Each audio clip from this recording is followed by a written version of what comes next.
In the Bible, in Proverbs chapter 6, the wisdom writer says, "You sluggard, learn from the ant and learn wisdom," because the ant is always keeping busy. There's a classic story from the Desert Fathers that I just love.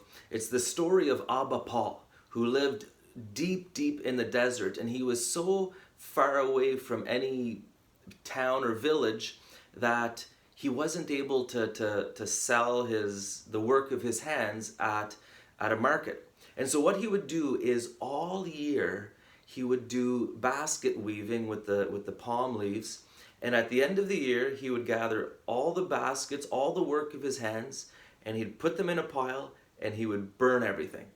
And it's a typical foolish desert father story that has a deep and profound wisdom to it. It says, "Though such work may not be necessary, do it for the cleansing of the heart, for disciplining thought, for perseverance in the cell, and for defeating boredom."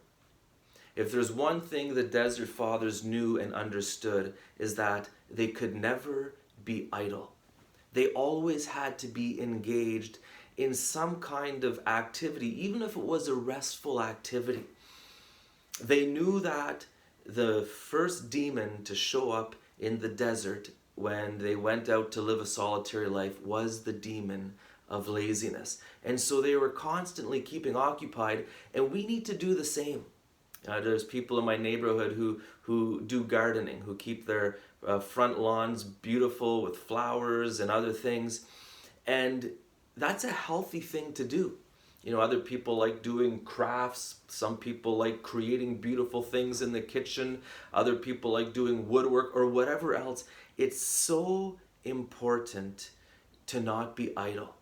And again, if we want to grow in the interior life, if we want our hearts to be filled with the presence of God, if we want our thoughts to be concentrated on God, there's something about working with our hands that dispose us to union with God. This is the wisdom of the Desert Fathers, and we can learn so much from them.